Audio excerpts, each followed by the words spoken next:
Welcome to the Prosperity Podcast. Prosperity Thinkers, we're going to be talking about the BOI filing, which stands for the Beneficial Ownership Information Filing.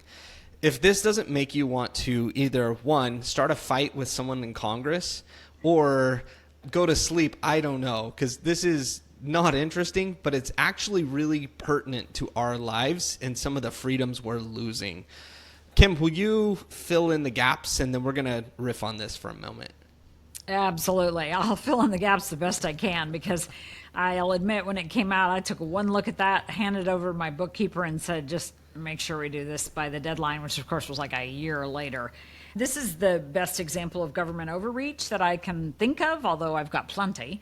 And it is interesting because there are a lot of things that we can do in the personal finance space to keep information private. And we work on that. I think it's important to all humans. I'm not a hugely fearful person. I don't really care if, some stuff is out there in the public, but there are aspects of our lives that we shouldn't have to put on a filing, that we set up on purpose for protection of our information.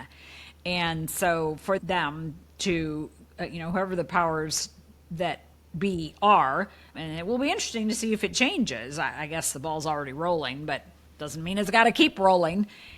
It is I think, sad statement of what America brought to the table, which was freedom and capability and the ability to own your own life and to own and control, because to me, ownership goes with control, your information and the type of information that you put out there. And the whole reason that things like limited liability companies were set up is so that information could be owned and controlled by the people that want to own and control it, and not shared with people that they don't want it shared with, no matter who the quote people are.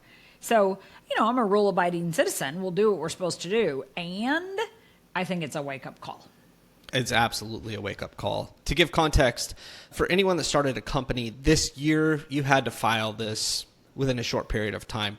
Anyone that had companies before this year, they have until December 31st. And it's a very simple form to fill out. The reason why it's the wake-up call, and I see it, is because when the noise and the information goes to this side, it makes patriots and those that like freedom look for the areas where they still have protections and where they can keep. So let's take the opposite and look at where does life insurance and family trusts and things like that come into play, because we still have some freedoms. Let's talk about that. Absolutely. I think the life insurance industry is one of the last spaces where privacy truly exists. So, for example, if you own whole life insurance and you have cash value, that amount of money is not reported on a form anywhere. And because the growth of that cash value is not taxed, there's not a 1099 that, while 1099s don't report the value of assets, they certainly report the income that those assets generate. But that also is not the case in the life insurance cash value space.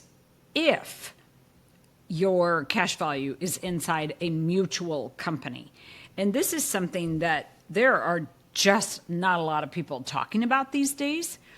So a mutual life insurance company is owned by the policyholders. Think Guardian Life, New York Life, Mass Mutual, Lafayette, Penn Mutual, Northwestern Mutual. Sometimes they even have the word mutual in their name. Sometimes they don't. It doesn't really matter.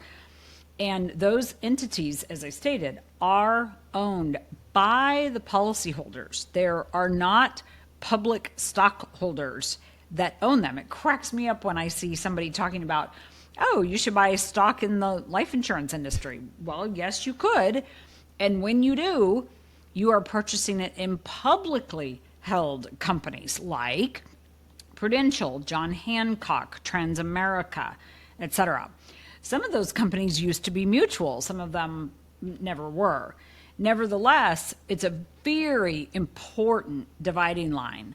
And you could liken it to credit unions if that's something that helps you learn. If you like analogies, life insurance companies are like credit unions as they relate to banks. So a mutual life insurance company is like a credit union is to a bank. The mutual life insurance company is to the public life insurance company in the space. So these arenas, credit unions owned by their members, mutual life insurance companies owned by their policyholders, are a space where privacy still exists. Good. So this is a splintered group that has been unaffected. There's always the phrase that pops up for those that are on the opposite side, meaning those that don't care about freedom. And they go, well, I have nothing to hide, so why not? And then we take fundamentally based people and they go, well, we have the Fourth Amendment of the Constitution, no unlawful searches and seizures. So Kim, where do we sit with those two islands? What does that look like? Well, it's a very good question. I think something that everybody needs to answer for themselves. Because while you can say that there are no unlawful seizures, there is still a thing called bank forfeiture. And I know we'll do some further conversation around this. Civil forfeiture is another term for the same thing, whereby the powers that be that can have the abilities can come in. And frankly, I don't know how they get away with it when you think about the Fourth Amendment. So it's just something for all of us to be aware of, to make sure that we're voting not only in literal terms, but that we're voting with our feet and our dollars and our attention, because that sends a very loud message to everybody, to ourselves, to the people that we're doing business with, to the powers that be that run the country, et cetera. And I think it, again, is something that everybody needs to just be aware of and then make their own decisions about, but make them be conscious and purposeful, not default. Absolutely. So I think this is where I sit, and I'm curious as we do a wrap up on this, is there are certain rules, regulations, laws, whatever word we want to use, that we have to follow. So for the BOI, it has to get filed. Now, every time something like that happens, it's the speed bump to stop and look and say, where do I have my freedoms, my privacy, and what am I willing to fight for so that doesn't go away? How about you in the wrap up? Well, let's answer a question that you might know that I don't, and that is the BOI, does it have to be filed for trusts?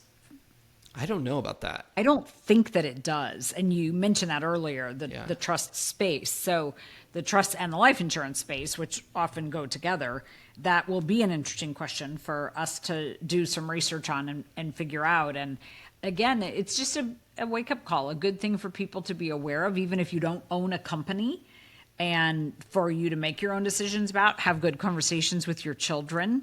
You know, inside our Prosperity Parents community, we have 200 money questions that you can converse with your children about. This one's not on them, but it should be. That's a good one. Good. So for any of you that are some form of ownership of a corporation, talk with a professional that's going to help you or take the necessary actions. For any of you that have a life insurance policy and you're trying to figure out and navigate what that future looks like, send an email to hello@prosperitythinkers.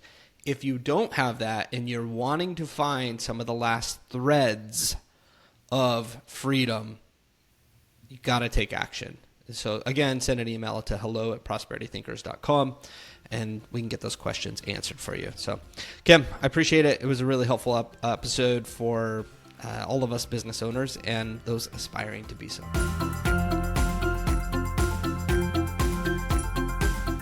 Thank you for listening to the Prosperity Podcast. To take control of your money and have it work for you, visit prosperitythinkers.com.